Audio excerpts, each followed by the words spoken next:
계세요. 가만히 생각해 보니까 제가 지금 이 자리에서 한 2년 전에 한번 미사를 했던 기억이 있습니다. 굉장히 오래 전의 일이고요. 보니까 하나도 변한 게 없습니다.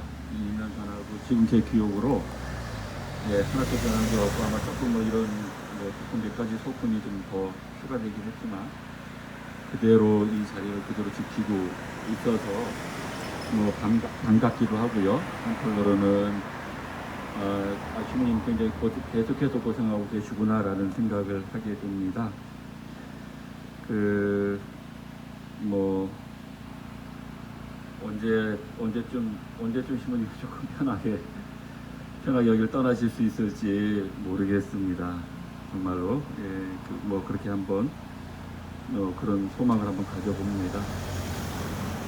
오늘은 다른 것보다도 뭐 이런 글이 있더라고요. 감사하는 사람은 모든 것을 이미 갖고 있습니다 라는 내용입니다. 우리가 기도하면서 진정으로 구하고 찾아야 할 것은 감사할 줄 아는 것이고, 두드려야 할 문은 감사의 문입니다. 언제나 부족하고 모자라서 허덕이게 되는 이유는 받지 못해서가 아니라 감사할 줄 모르기 때문입니다. 감사할 줄 모르기 때문에 만족하지 못하고 욕망의 늪에서 허우적거리게 됩니다.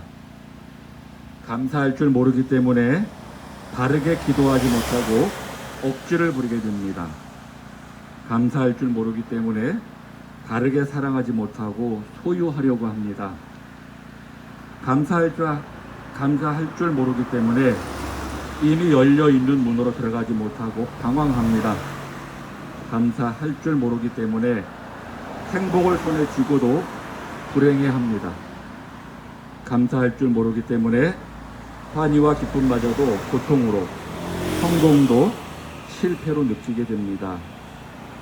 당신은 이미 은총과 축복 속에 살고 있습니다. 언제나 매사에 감사하는 기도를 바치기 바랍니다 라는 내용입니다. 우리가 살아가면서 조금 더 감사하며 살아갈 수 있다면 우리가 조금 더 행복한 삶을 살 수 있는 것이 아닐까 생각을 합니다. 오늘 복음에서 어떤 여자가 목소리를 높여 성모님 보고 행복하다라고 이야기를 합니다. 행복에 대해서 좀 함께 좀 나누고 싶습니다. 네이클로바의 꽃말은 혹시 아시나요? 꽃말을? 행운 맞습니다. 그러면 세이클로바의 그 꽃말은? 행복입니다. 그런데 많은 사람들은 세이클로바보다 네이클로바를 좋아합니다. 그래서 클로바를 이렇게 보시면 네이클로바를 찾기 위해서 세이클로바를 이렇게 밟고 다닌다고 합니다. 이것을 어떤 사람들은 이렇게 표현을 하더라고요. 어떤 행운을 위해서 소소한 행복들을 이렇게 밟고 다닌다라고 표현을 하더라고요. 소소한 행복들을 우리가 얼마든지 누릴 수 있는데도 불구하고 그것을 그렇게 중요하게 생각하지 않는다라는 것입니다. 그리고 우리 인생의 모든 것을 한 번에 행운을 위해서 그렇게 투자를 한다라고 얘기를 하는 것입니다. 그래서 정말 중요한 것은 그 한 번의 행운이 아니고 우리 일상의 소소한 행복이 중요하다라는 것을 강조를 하고 있습니다. 그런데 이 네이클로바가 행운이라는 저희 꽃말을 갖게 된 이유가 있습니다. 그 다음에 세이클로바가 행복이라는 꽃말을 갖게 된 이유가 있다라는 것입니다. 전쟁 옛날에 나폴레옹이 저격당하려고 하는 순간에 네이클로바가 눈에 띄어 네이클로바를 주우려고 몸을 숙였다고 합니다. 이렇게 해서 총알을 피했다고 해서 행운의 네이클로바를 생각하게 됐다고 합니다. 또 아일랜드, 웨일즈, 스코틀랜드 등지에서 살았던 고대 켈트족들은 클로바를 악령을 막아주는 부족으로 여겼었는데, 이러한 전통은 초기 그리스도교 신자들에게 그대로 전송이 되었다고 합니다. 아일랜드 그 사람들은요, 클로바가 성부와 성자와 성령의 삼위일체를 상징하는 것으로 그렇게 생각을 했습니다. 즉 아일랜드의 수호성인인 성 패트릭은요, 클로바를 가지고 삼위일체론을 이렇게 설명을 했던 것이죠.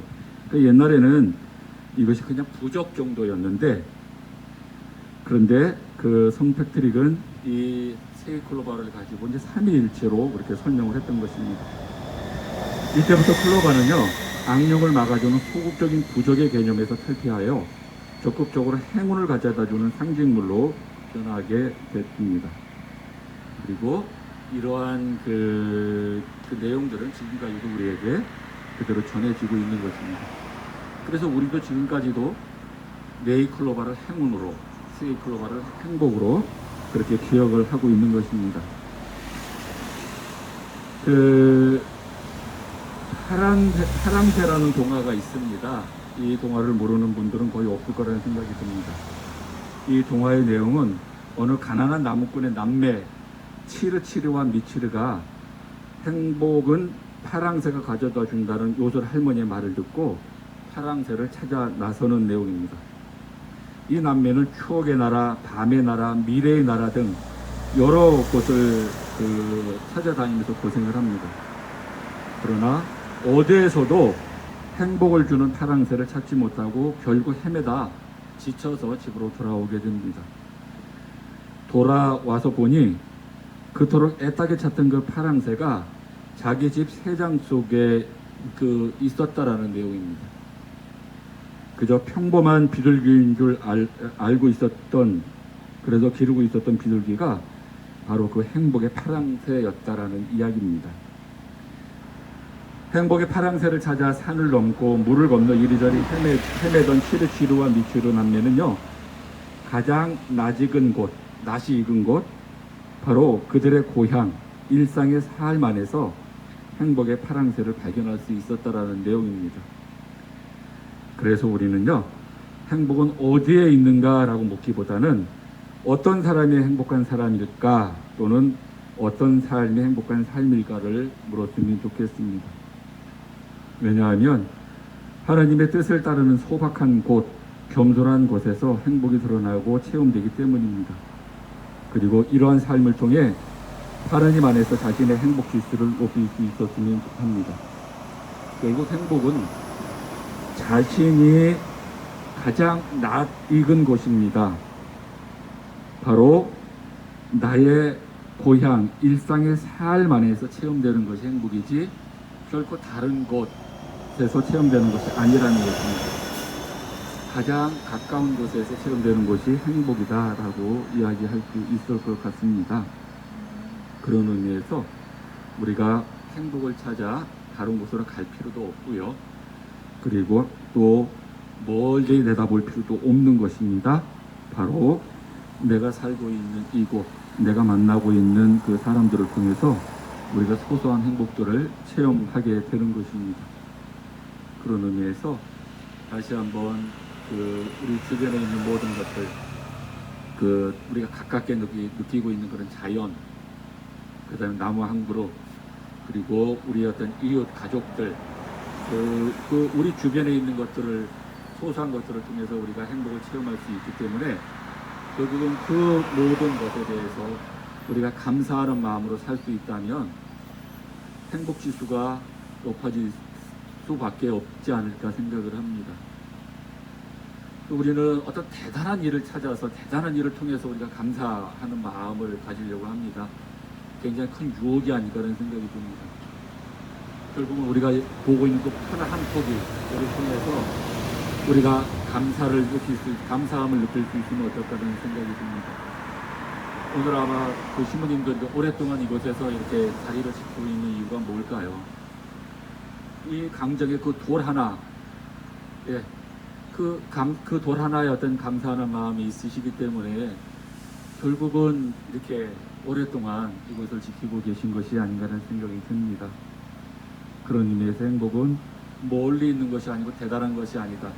우리 주변에 우리가 쉽게 볼 수 있는 것, 쉽게 체험할 수 있는 것, 쉽게 만질 수 있는 것, 그것을 통해서 우리가 행복을 느낄 수 있음을 다시 한번 생각할 수 있으면 좋겠습니다. 아멘.